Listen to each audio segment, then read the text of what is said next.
everyone, Sunny here and welcome back to my channel. Or if you're new, thank you so much for joining me here today. In this video, I'm going to be sharing with you how I make kimchi at home. So I taught myself how to make kimchi a few months ago watching YouTube videos. I tried a few different recipes from different channels, from Mongchi, Chef Peck, and Modern Pepper, and I took bits that I liked from each recipe and I came up with my own collected method.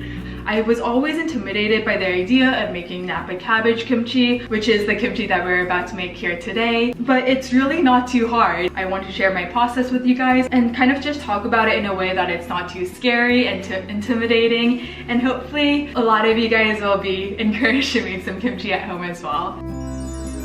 I will be making just one Napa cabbage worth since I don't have one of those large plastic containers that a lot of people use to make kimchi. Instead, I'll be using this Dutch oven that I have, which is about 5.5 quarts, and this large glass Pyrex container. So today we'll be using a Napa cabbage or a Chinese cabbage or Korean cabbage, and this is probably the kind of kimchi that you've seen in Korean restaurants. It's also a very versatile kind of kimchi since you can use it for kimchi jjigae or kimchi stew or kimchi fried rice, and yeah, it's super delicious, super versatile. I'm going to start by quartering the cabbage. I'm going to make a little dent here.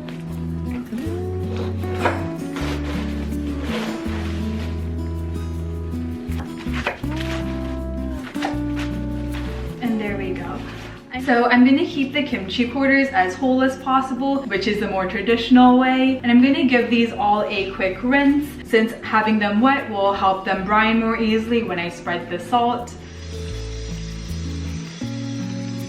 So now that we have our cabbage quartered and rinsed, we're going to start salting it. For one cabbage, I like to use half a cup of salt. I'm going to use this coarse sea salt that I found in a Korean grocery store. You'll find this in most Korean grocery stores or in Asian grocery stores. And if you can't find this, regular coarse kosher salt is fine as well.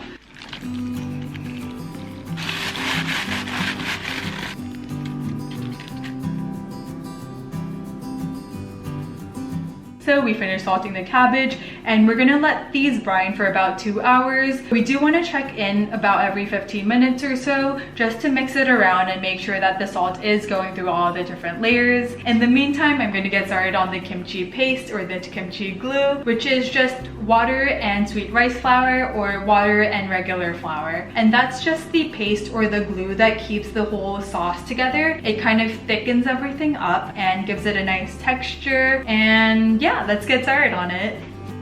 So for the kimchi paste or the kimchi glue, we're going to start with a 1/4 cup of sweet rice flour or regular flour.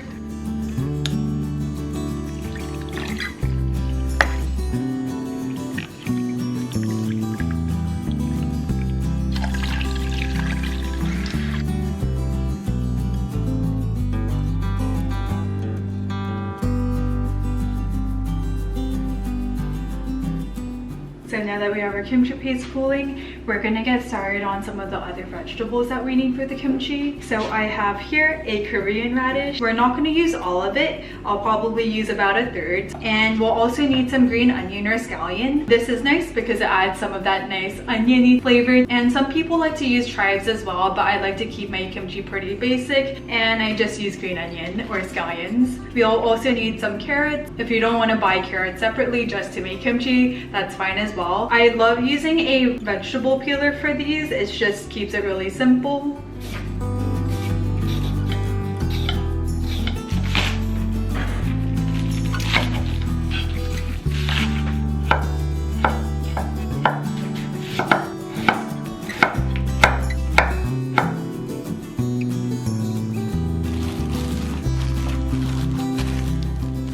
So this looks pretty good to me. All of this water is from the Napa cabbage. So next I'm going to drain this and rinse all of the cabbage quarters.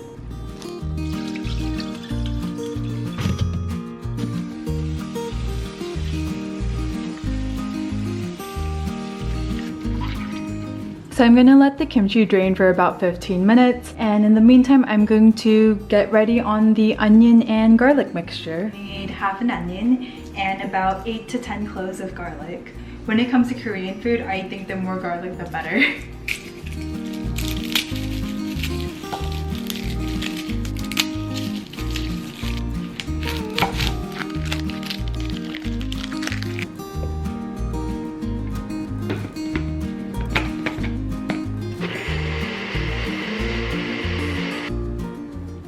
Next, we want to add 1.5 cups of gochugaru. Gochugaru is Korean red pepper flakes, and we want to make sure that we add the coarse kind. Next, we're going to add some salted shrimp.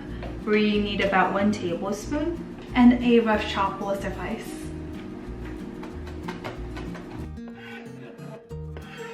Next, I'm going to add a 1/4 cup of fish sauce,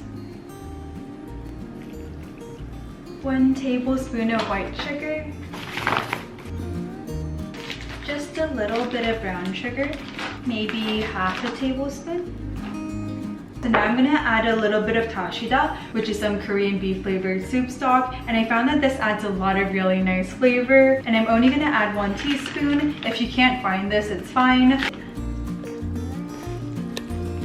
Now we're going to add the vegetables that we cut up earlier.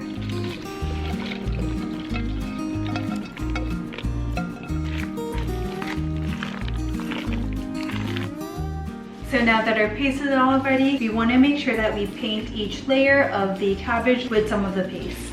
And once we're done, we're going to put it in a kimchi container.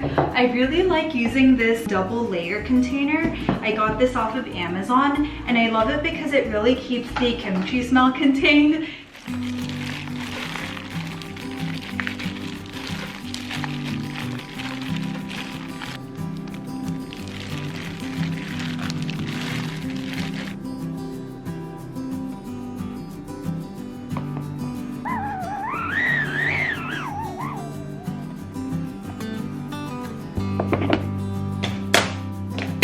And there we go.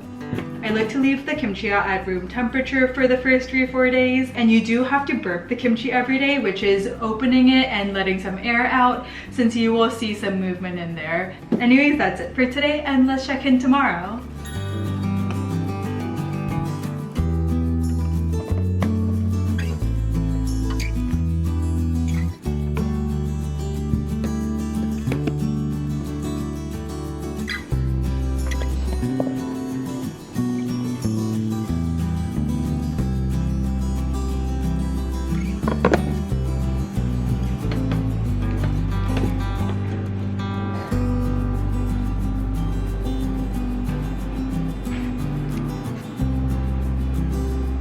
So it's been about a week, and I'm gonna give the kimchi a taste.